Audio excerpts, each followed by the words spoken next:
MS14-068 Checksum Validation. In the dynamic realm of cybersecurity, vulnerabilities and threats are omnipresent adversaries. One such vulnerability is MS14-068, sent ripples across the digital landscape, exposing critical weakness in Microsoft's security infrastructure. In this section, we will delve deep into the MS14-068 issue, exploring its origins, implications, and effective mitigation strategies. Let's delve into MS14-068 vulnerability. Microsoft issued Security Bulletin MS14-068 recently to address an exploitation vulnerability associated with their implementation of Windows Kerberos authentication protocol on Microsoft platforms. Kerberos provides secure authentication by issuing tickets that allow access to network services without multiple attempts for entry, providing both improved user experience and added protection.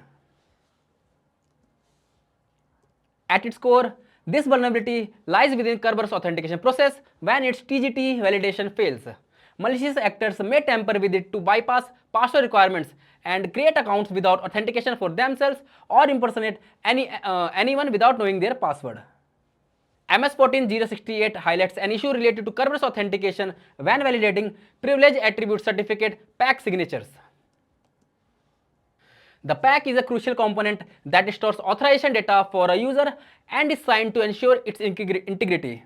However, in certain circumstances, a misvalidation occurred, allowing attackers to craft a PAC with powerful rights while appearing legitimate to Key Distribution Center, which is KDC. Contrary to what Microsoft's documentation suggested, the KDC accepted more than just 3 signature types. Before the MS14-068 patch, a signature was considered valid by the KDC if its size was less than or equal to 20 bytes. This lenient validation allowed attackers to sign a PAC using non-keyed hashing algorithms like MD5, significantly compromising security. Exploiting MS14-068 involved a series of carefully orchestrated steps. The first step is acquisition of a PAC-less TGT. The attacker initiates an SREC with the PA PAC request attribute set to false, obtaining a ticket granting ticket without a PAC. This TGT is a critical piece of the puzzle. Second step is forging a PAC with powerful rights. The attacker creates a PAC that falsely indicates membership in potent groups within the domain. This forged PAC is then signed using a non-keyed algorithm like MD5. And the final step is sending a TGS REC message. The attacker sends a TGS request message requesting a service ticket targeting the KRB TGT account or service, essentially mimicking a TGT-like request. The forged PAC is encrypted with a sub-session key, typically the session key, and included in the TGT obtained in step 1. Then we have vulnerable KDC validation. The vulnerable KDC receives the request from step 3 and validates the forged PAC. This is where the vulnerability occurs, as the KDC validates the PAC, deeming it legitimate. Next up, receiving the forged TGT. In response to step 4, the attacker receives a new TGT containing the forged PAC. This TGT essentially acts as a golden ticket, granting the attacker privileged access within the network. The gravity of this vulnerability suppresses even the notorious golden ticket issue associated with Kerberos, which we will discuss in a later section. Unlike the golden ticket attack, which requires access to domain-level admin privileges to obtain the KRB TGT and TLM password hash, typically available only on a domain controller. The MS14-068 exploits takes a much simpler route. In this scenario, the attacker doesn't need to obtain the KRB TGT password hash. Instead, they manipulate an existing TGT by altering the group memberships, granting themselves access to virtually everything within Active Directory. To add a layer of deception, the attacker deliberately introduces an invalid checksum for the PAC signature, tricking the domain controller into validating it. If you want to try out the exploit, check the room ICE in Try Hack Me. Moving on to the implications of MS14-068.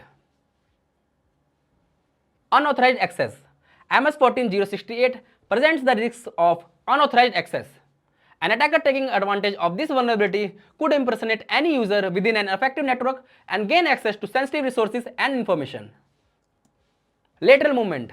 Once inside, an attacker may move laterally across other systems and escalate privileges and discover more opportunities to cause extensive and devastating breaches. Now let's see some of the ways that can help in preventing vulnerabilities in MS14-068. Preventing MS14-068 vulnerability requires multiple steps.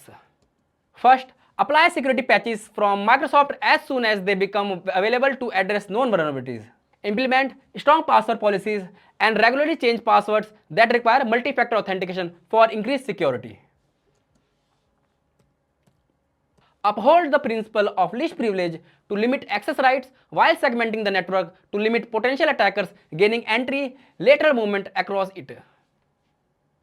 Regular security awareness training for employees is an effective way to combat social engineering risks, and an incident response plan must be activated quickly in the event of a breach, with rapid forensic analysis performed as soon as possible to understand its scope and determine its extent. Continuous network monitoring and advanced threat detection solutions facilitate early threat identification. To regular security assessments such as penetration testing. Ensure ongoing vulnerability management with robust backup and recovery plans to protect critical data.